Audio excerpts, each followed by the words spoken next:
Olá pessoal, bem-vindos ao nosso giro semanal sobre o mercado financeiro. Semana em que os bancos centrais ao redor do mundo endureceram ainda mais o tom contra a inflação. Aqui no Brasil, na reunião do Copom na quarta-feira, o nosso Banco Central decidiu manter a nossa taxa básica de juros em 13,75. Até aí era aquilo esperado pelo mercado. Porém, o tom do comunicado foi bastante duro. Não trouxe nenhuma sinalização de quando o Brasil vai começar a cortar os juros. E pior, ainda sinalizou que, caso necessário, o Banco Central pode subir ainda mais a taxa de juros para conter a inflação. Disse que no horizonte relevante de 2024, as previsões de inflação se encontram desancoradas. E, além disso, a incerteza por parte do governo federal em relação ao novo arcabouço fiscal acaba prejudicando ainda mais a inflação. E isso causou aí reações bem duras por parte do governo federal. O presidente Lula criticou duramente o presidente do Banco Central, Roberto Campos Neto, e disse que ele causa um desserviço ao país. Além disso, Lindenberg Faria, senador do PT, garantiu que a taxa de juros só vai cair quando Roberto Campos Neto for destituído. Lembrando que Campos Neto tem mandato fixo como presidente do Banco Central até o final de 2024 e ele só pode sair caso seja destituído pelo Senado em caso de crime ou se, no caso, ele se renunciar ao cargo. Isso trouxe aí grande preocupação do mercado, que as pressões do governo possam levar Roberto Campos Neto a renunciar ao mandato de presidente do Banco Central, o que causou aí uma forte queda da nossa Bolsa de Valores. Aliás, a nossa Bolsa foi a que teve um dos piores desempenhos ao redor do mundo essa semana. O nosso Ibovespa encerra essa semana com uma queda de 3,09% e perdeu aí o patamar simbólico dos 100 mil pontos. O dólar também fechou em leve queda de 0,60%, cotado aos R$ 5,25. Nós tivemos também decisão sobre taxa de juros nos Estados Unidos. O Fed, que é o Banco Central norte-americano, decidiu elevar a taxa básica de juros dos Estados Unidos em 0,25 ponto percentual. Lá agora os juros estão em uma banda entre 4,75% e 5%. Na entrevista logo após a decisão, o presidente do Banco Central, Jerome Powell, ressaltou que ainda existem preocupações inflacionárias, mas mostrou aí uma grande preocupação em relação à crise de crédito que os Estados Unidos está vivendo, mas ressaltou que, se for necessário, o Banco Central norte-americano vai continuar subindo aí sua taxa de juros. Além disso, o Reino Unido também subiu sua taxa de juros em 0,25 ponto percentual. A taxa de juros por lá agora está em 4,25% ao ano. É o mesmo caso da Noruega, também subiu 0,25% e tem agora uma taxa de juros de 3%. Já a Suíça subiu a sua taxa básica de juros em meio ponto percentual e agora tem uma taxa básica de 1,5%. Falando agora da crise bancária, o Credit Suisse foi comprado pelo concorrente UBS por cerca de 3,2 bilhões de dólares. Bem menor aí do que o seu valor de mercado. Lembrando que o Credit Suisse já chegou a valer aí mais de 20 bilhões de dólares na bolsa. Ele foi comprado aí logo após uma manobra do governo suíço para tentar garantir aí a solvência e a segurança do seu sistema bancário, que garantiu, entre outras coisas, uma linha de crédito na ordem de 100 bilhões de dólares para que o UBS mantesse aí as linhas de crédito em relação ao Credit Suisse.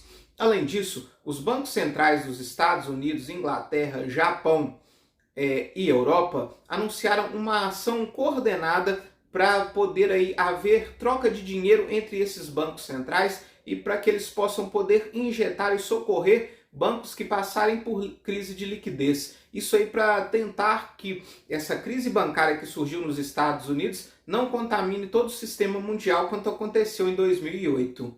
A presidente do Banco Central Europeu, Christine Lagarde, disse que o Banco Central da zona do euro está preparado para injetar dinheiro na economia caso isso seja necessário.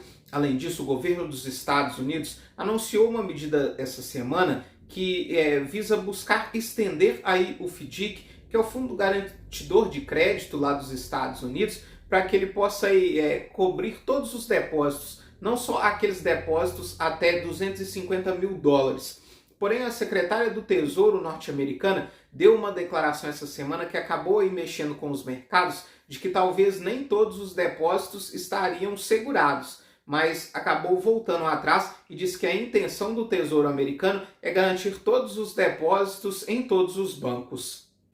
As bolsas dos Estados Unidos fecharam em alta essa semana. O S&P 500 fechou em alta de 1,37%, a Nasdaq subiu 2,11% e o Dow Jones subiu 0,11%. Na Europa, nós tivemos a divulgação da inflação do Reino Unido, que bateu um novo recorde. Veio aí com uma alta acumulada nos últimos 12 meses de 10,40%. Além disso, os comentários dos dirigentes do Banco Central Europeu foram bem duros essa semana, principalmente em relação à inflação, dizendo aí que, caso seja necessário, o Banco Central Europeu vai sim precisar elevar sua taxa básica de juros. Mas mesmo assim, a bolsa na Europa fechou em alta essa semana. O Stoxx 600 encerra com uma alta de 2,27%. Aqui no Brasil, nós tivemos a divulgação do nosso IPCA 15, considerada uma prévia da inflação, que veio com uma alta de 0,69%, pouco acima daquilo que era esperado pelo mercado de 0,67%. Agora, nos últimos 12 meses, o nosso IPCA 15 acumula uma alta de 5,36%. O grande vilão desse último IPCA 15 foram os combustíveis, aí logo após a reoneração dos impostos federais. Nós tivemos ainda a divulgação da arrecadação federal do mês de fevereiro, que veio com uma alta de 1,28% em relação a fevereiro do ano passado. Foi uma arrecadação aí que chegou a perto dos 159 bilhões de reais, um recorde para o mês de fevereiro. Nós tivemos ainda a divulgação de que Rodolfo Frois vai ser o novo secretário de Política Monetária do Banco Central. Foi um nome aí bem aceito, considerado um nome técnico pelo mercado. O campo político no Brasil teve bastante tumultuado essa semana. Primeiro nós tivemos o acerto aí do governo federal com os servidores públicos federais de um aumento de 9%, linear para todos os servidores. Além disso, houve um aumento de R$ 200 no auxílio alimentação. Porém, o anúncio do presidente Lula de que a divulgação do novo arcabouço fiscal vai ficar por mês de abril acabou gerando aí um certo incômodo no mercado. As notícias dão conta que ainda há uma incerteza, um certo conflito entre os interesses, entre diversas alas do governo, principalmente entre a ala política e a ala econômica. Há ainda um imbróglio político envolvendo a Câmara e o Senado quanto ao rito de votação das medidas provisórias. Durante a Covid, houve uma mudança desse rito que privilegiava mais a Câmara. E agora o Senado quer que volte ao rito antigo, que privilegiava mais o Senado. Isso acabou emperrando aí diversas medidas provisórias do novo governo que precisam ser votadas, senão vão perder a validade aí se passar dos 120 dias. E isso pode atrasar ainda mais a votação das pautas econômicas necessárias para o desenvolvimento do país. Ainda na esteira da crise bancária mundial, um outro banco, dessa vez um banco alemão, o Deutsche Bank, teve aí a sua liquidez questionada ao longo dessa semana. As ações do banco alemão chegaram a cair aí mais de 15% na bolsa na sexta-feira. Mas ainda não se sabe ao certo se de fato esse banco alemão está enfrentando aí uma crise de liquidez.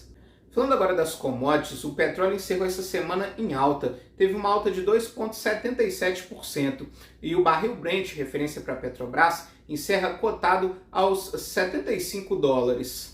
Já o minério de ferro caiu forte essa semana, caiu 7,20%. A tonelada encerra cotado aos $122,50. Essa queda veio depois que a China anunciou que vai cortar a sua produção de aço em 2,5%. Para tentar conter aí, principalmente a inflação no país asiático e também por questões ambientais. Falando agora da renda fixa, o DI para janeiro de 24 encerra essa semana em leve queda de 0,09 pontos percentuais e encerra cotado aos 13,06%. Já a carteira de títulos públicos teve valorização essa semana. O IMA geral encerra com uma alta de 0,043 pontos percentuais. Já os pré-fixados subiram 0,42 pontos percentuais. Para a semana que vem, nós temos a divulgação do PIB dos Estados Unidos. Aqui no Brasil, nós temos a viagem do presidente Lula à China. Ela foi adiada aí por causa de um problema de saúde do presidente, mas deve acontecer na próxima semana. Além disso, nós temos a divulgação da ata da última reunião do Copom e fica a expectativa por qual vai ser o tom da ata, se vai vir tão forte como foi o tom do comunicado ou se a ata vai vir um pouco mais branda. Nós temos ainda a divulgação do IGPM e também das taxas de desemprego. Muito obrigado e até a próxima semana.